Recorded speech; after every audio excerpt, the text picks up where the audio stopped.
બાજુમાં કાચબા ઉછેર કેન્દ્ર છે અને ખૂબ સરસ જોવાલાયક સ્થળ છે.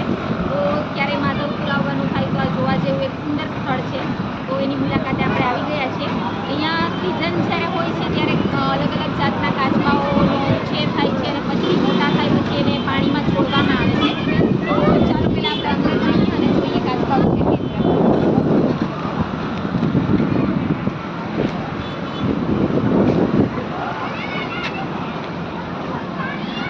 ગેટ પરથી આપણે અંદર આવીએ એટલે અહીંયા આવી રીતના કાચબા સંરક્ષણ વિસ્તાર છે.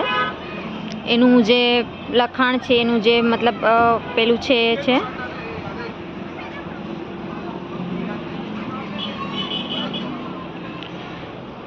અને એકદમ મોટી જગ્યામાં ગ્રીનરી સાથે અને એક્ઝેક્ટલી દરિયા કિનારે અને હાઈવે પર જ છે. અને અહીંયા મતલબ ફરવા માટે અને બેસવા માટે અને રમવા માટે છોકરાઓને મોટું બધું પ્લેગ્રાઉન્ડ છે. બહુ સરસ જગ્યા છે એકદમ. અમે અહીંયા એકચ્યુઅલી જે છે અહીંયા જે હેન્ડલ કરે છે એને પૂછ્યું તો એણે કીધું કે કાચબા ફેબ્રુઆરી પૂરો થતાં કાચબાને દરિયામાં પાછા છોડી દેવામાં આવે છે. એટલે અત્યારે સિઝન ન હોવાથી કાચબા અત્યારે નાના એ કોઈ આમાં છે નહીં કાચબા કેન્દ્રમાં. ફેબ્રુઆરીમાં જ બધા કાચબાને દરિયામાં છોડી દેવાયા. પણ એમનેમ આપણે જોઈએ.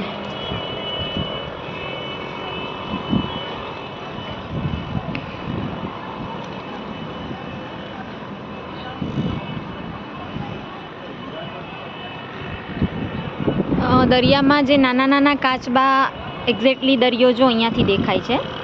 અને દરિયામાં જે નાના નાના કાચબાના પેલા હોય છે એગ્સ હોય છે એને અહીંયા સુરક્ષિત રીતે રાખવામાં આવે છે પાણીમાં. આની અંદર તમે જોઈ શકો છો આ મોટા મોટા પેલા એકદમ ટબ છે સ્વિમિંગ પુલ ટાઈપના, જે બાળકોના સ્વિમિંગ પુલ હોય ને એ સાઇઝના. અને આમાં આવી રીતના પાણી ભરીને કાચબાને રાખવામાં આવે છે. અને પછી કાચબા મોટા થાય એટલે એને ફરી સમુદ્રમાં છોડવામાં આવે છે.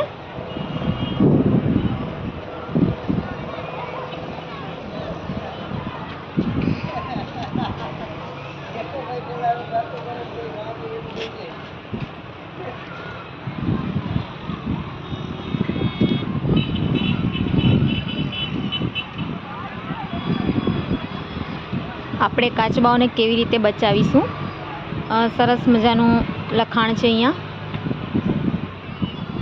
How do we save turtles.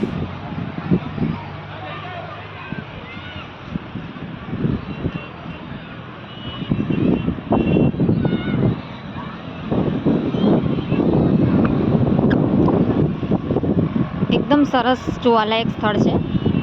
અને ખાસ જ્યારે કાચબા હોય ત્યારે તો નાના છોકરાઓને ખૂબ મજા આવે.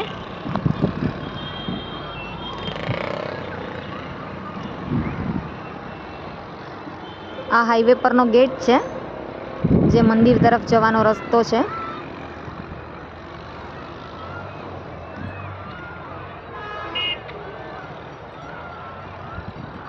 સિટિંગની બેસવાની ખૂબ સરસ એકદમ વ્યવસ્થા છે.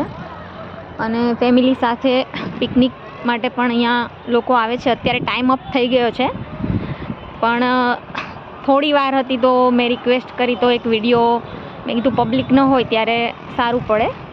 એટલે 6 વાગ્યા આસપાસ બંધ થઈ જાય છે. સવારથી ખુલ્લું હોય છે. અત્યારે બહુ બસ 2-4 મતલબ જોવાવાળા છે. અને બીજા ન્યૂ એન્ટ્રી તો લેતા જ નથી. અને ખાસ કહી દઉં કે અહીંયા વિઝિટ માટે કોઈ ચાર્જ નથી.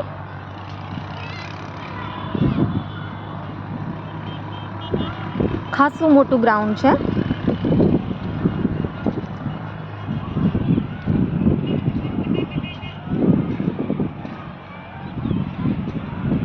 દરિયાની રેતીમાં રમવું હોય તો એ પ્લેગ્રાઉન્ડ છે. ગ્રીનરીમાં રમવું હોય તો એ બાળકોને પ્લેગ્રાઉન્ડ એ પણ છે.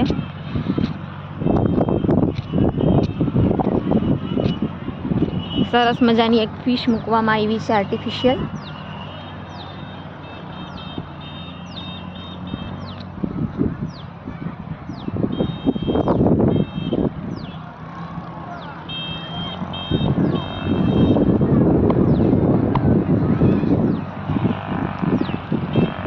માધવપુરમાં ફ્રેન્ડ્સ ઘણા બધા સ્થળો છે જે જોવા જેવા છે, પણ જો જાણીને મતલબ આના માધવપુરમાં કયા કયા સ્થળો છે જોવાલાયક એ જો ખબર હોય ને તો વધારે આનંદ આવે.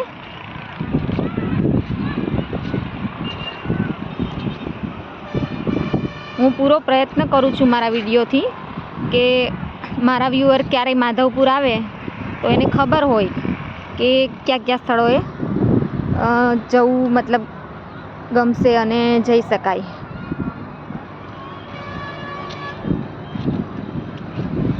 અહીંયા નેટ બાંધેલી છે એટલે અહીંયા એલાઉડ નથી અત્યારે જવું, પણ હું તમને એમ જ બતાવી દઉં કેમેરાથી.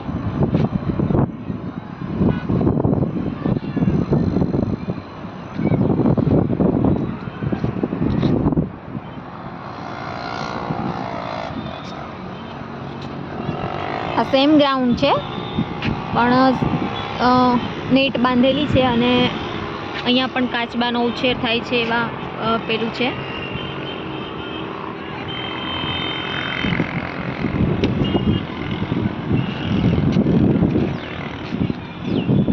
એકદમ ગ્રીનરી સાથે એકદમ ક્લીન છે બધું. અને તમે જોઈ શકો છો એક નોળિયો દેખાય છે, બહુ સરસ છે. ધીમે ધીમે જઈએ આપણે, જો ચાલ્યો ન જાય તો. બહુ સરસ છે, નોળિયો છે. માધવપુરમાં નોળિયાઓ અવારનવાર દેખાય, કહેવાય કે શુભ માનવામાં આવે નોળિયાના દર્શન થાય તો, કારણ કે ગરુડજી નું મતલબ સ્વરૂપ કહેવાય અને ભગવાન એ જો તેના દરમાં ગરી ગયું. અહીંયા જેનું મતલબ રહેણાંક હશે, મને જોઈને અંદર ઘૂસી ગયું. બહુ સરસ, નજીક આવી તો અંદર ઘૂસી ગયું. આપણે જોઈએ એનું દર કેવું છે.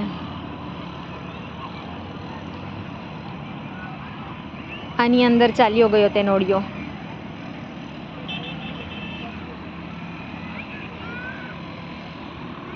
અંદર ખાસું મોટું ઘર બનાવેલું છે નોળિયાએ.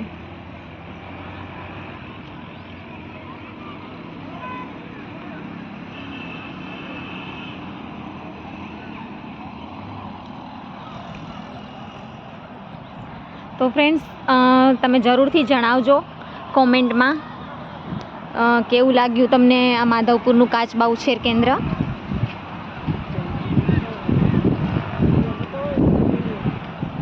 અહીંયાથી આપણે દરિયાનો વ્યૂ અને સનસેટ થવાનો સમય છે તો જરાય પણ જોઈએ.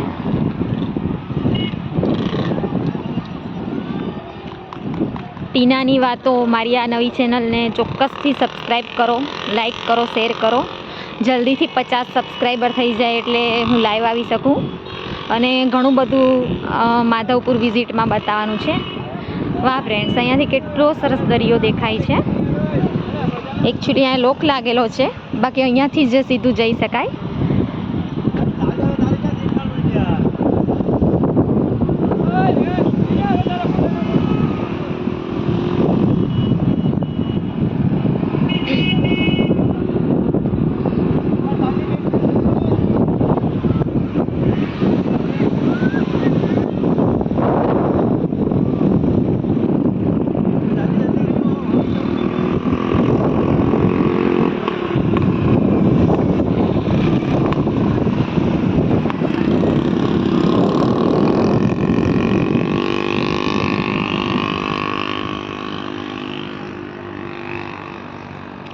તો ફ્રેન્ડ્સ, આપણે બીચનો પણ વિડીયો જોશું આગળ ઉપર લેવાની છું.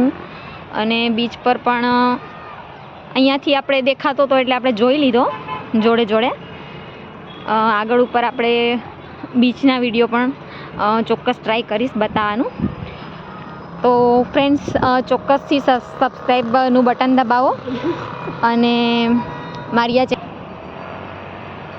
ફ્રેન્ડ્સ ઓફિસમાં મતલબ અહીંયા હેન્ડલ કરતા છે ને જે એ ભાઈ આવ્યા, તો મેં એને કીધું કે ભાઈ ઓફિસ બી અમને જોવી છે, તો એણે ખોલી આપી. તો આપણે ઓફિસ બી જોઈ લઈએ કાચબા કેન્દ્રની.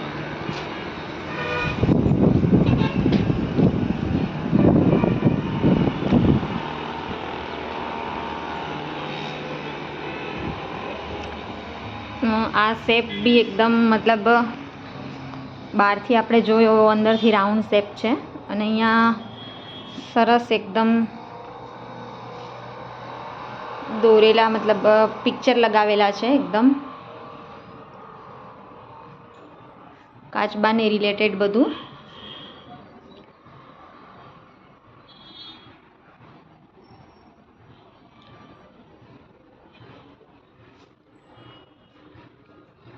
આ કાચબાની અલગ અલગ 7 પ્રજાતિઓ છે એના વિશે ઇંગ્લિશ અને ગુજરાતીમાં લખેલું છે. મારી ઈચ્છા એટલે જ હતી કે ઓફિસમાં મેળ પડે ને તો ટ્રાય કરીએ આપણે ઓફિસનો વિડીયો લેવાનું, કારણ કે આ બધું અહીંયા સરસ એકદમ આની ડિટેલ છે કાચબાઓની. કાચબાનું જીવન ચક્ર આઈ હોપ તમને વંચાતું હશે. આવી રીતના રેતીમાં કાચબાના એગ્સ હોય છે, એને પછી અહીંયા લઈ આવીને એને મતલબ ઉછેરવામાં આવે છે જ્યાં સુધી એગ્સમાંથી બહાર નીકળે ત્યાં સુધી, અને એના પછી પણ અમુક સમય.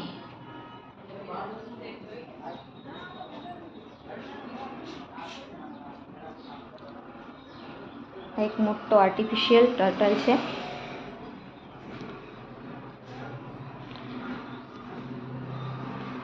આ બધી વોલ પર કાચબાને રિલેટેડ જ બધી પિક્ચર લગાવેલી છે.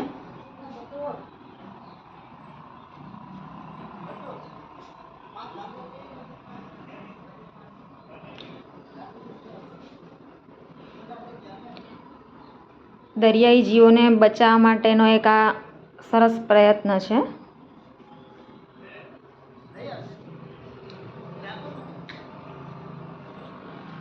ઘણી બધી જમીન પર વસનારી અને દરિયાઈ પ્રજાતિઓ જીવ જંતુઓ એ હવે મતલબ ઓછા મતલબ થઈ ગયા છે, તો એને બચાવવા માટે ઘણા બધા મતલબ પ્રયત્ન થઈ રહ્યા છે. એમાંનું આ એક માધવપુરનું કાચબા કેન્દ્ર જે દરિયાઈ કાચબાને બચાવવા માટે બહુ સરસ કાર્ય કરી રહ્યું છે. કાચબાઓની સાઈઝ આમાં બતાવેલી છે.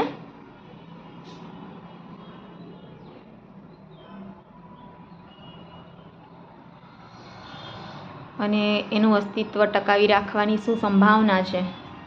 બહુ સરસ એકદમ બધી ડિટેલ છે.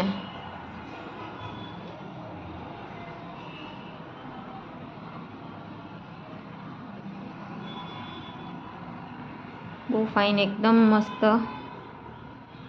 પિક્ચર લગાવેલા છે ડિટેલ સાથે. તો આપણે આ જોયો ઓફિસનો વ્યૂ. હવે એક પોઈન્ટ મારી નજરે આવ્યો છે જ્યાંથી દરિયો ખૂબ સરસ દેખાય છે, તો ટ્રાય કરીએ આપણે ઉપર ચડીને દરિયો અહીંયા કાચબા કેન્દ્રમાંથી જ જોવાનો પ્રયત્ન કરીએ. આની ઉપર ચડીને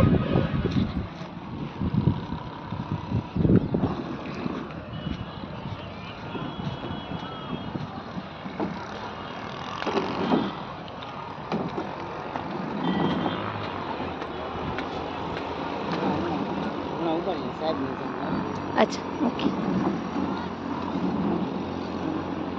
કંઈ નહીં, હું અહીંયાથી જ જોઈ લઉં છું.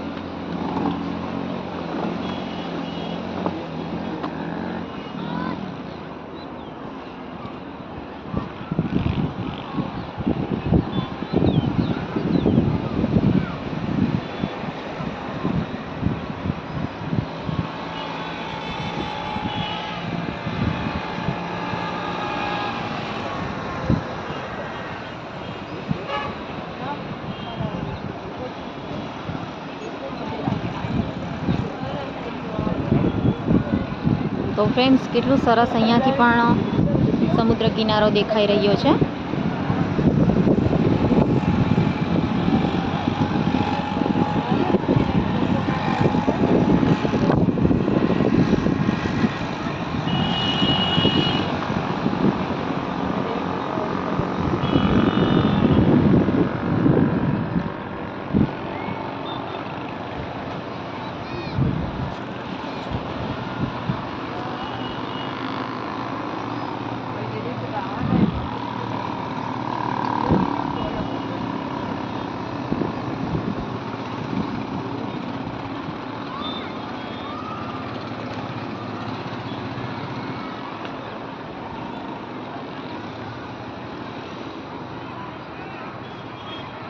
તો ફ્રેન્ડ્સ, તમને કેવું લાગ્યું આ કાચબા કેન્દ્ર દરિયાનો મતલબ વ્યૂ બીચ પરનો ચોક્કસથી જણાવજો. ચેનલને લાઈક કરવાનું, સબસ્ક્રાઈબ કરવાનું ભૂલશો નહીં.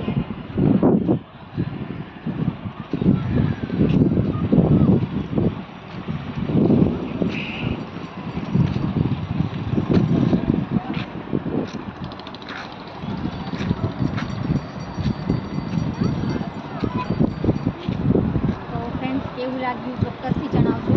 અને ફરીથી એક નવી જગ્યાએ કોઈ માધવપુરના સરસ ફરવાલાયક યા તો ઐતિહાસિક સ્થળના વિડીયો સાથે ફરીથી આવું છું.